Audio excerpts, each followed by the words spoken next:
certaines filles qui sont dans ce film. Et c'est les des filles de juges, de magistrats. Et là, vous dites, je cite, « Ils savaient que ces deux magistrats profitaient de leur impunité pour se livrer à toutes sortes d'exactions, parce qu'il était intervenu comme médecin pour réparer quelques dégâts chez les petites victimes. » Tout à fait. Donc là, on est en train de parler de réfection d'hymen, on est en train de parler de quoi? Et on parle de pédophilie et de viol sur petites filles, c'est ça l'idée? Vous voulez vraiment en parler? Oui, je veux vraiment en parler, ouais. Ben oui, c'était viol. Alors, un des magistrats qui était président du tribunal de Tanger, c'était une grande personnalité, à l'égal de mon père, qui était le médecin-chef de la province. Mettez-vous devant le micro, Gérard. Oui. La médecine, c'était mon père qui l'a dirigé, qui chapeautait tout.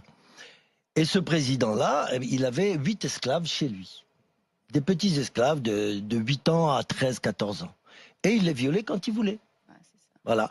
Et quand il faisait trop mal et tout, il appelait mon père. Quand il y avait des points de suture à faire, il appelait mon père. Mon père venait. Ah oui, mon père venait lui-même personnellement pour que les infirmiers et tout ne le sachent pas. Donc c'est mon père qui s'en occupait, mais à contre-cœur, mais il était bien obligé. Mais là sur ça, justement, précisément, les temps ont changé. Ah, au Maroc, je suis pas sûr. Hein. Ah non? Oh non, ah non. À partir du moment où c'est le pouvoir, on protège. Ça c'est sûr. Ça c'est sûr. Sauf qu'il y a eu un moment où Hassan II a réagi. Mais son fils, je pense pas. Il a réagi, Hassan II, il a mis un peu tout le monde en prison. Il y avait à Tanger un monsieur qui s'appelait Michel, un grand gangster, qui avait un bar, grand gangster, entre parenthèses, qui avait un bar là-bas et puis il vendait les petits-enfants à des grandes personnalités, notamment de la famille royale anglaise.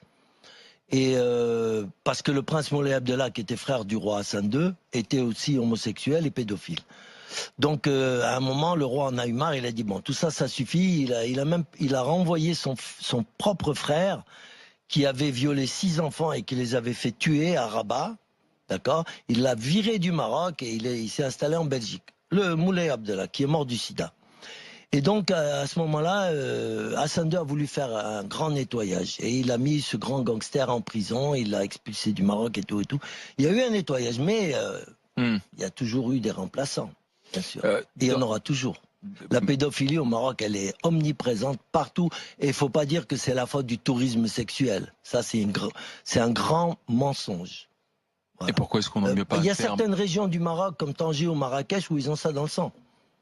Je dis pas que les Marocains sont bisexuels, loin de moi. Mais la région de Tanger, ça prolifère. Et Marrakech, je vous en parle même pas. C'est la capitale mondiale. Il y a beaucoup de liens aussi avec le tourisme, parce qu'on a parlé du Maroc comme la petite Thaïlande. Je pense parce que même il y a eu des scandales avec des Français, Hollandais qui venaient ministre français, se fournir. Sauf qu'on n'a jamais su la vérité, il n'y a jamais eu d'enquête, ça n'est jamais allé à son terme. C'est juste, ça a juste été basé sur des rumeurs. Attends que les gens meurent. Qui n'ont jamais pu être étayées. Si j'ai bien compris. Merci. Ça fait plaisir. Mais non, mais c'est ça. Enfin, non, mais on est dans les grandes gueules. On attend que les gens meurent. C'est pas à moi de les juger, hein, ces gens-là. Qu'est-ce que vous voulez que je vous dise? Je donne mon impression, sans plus. Voilà.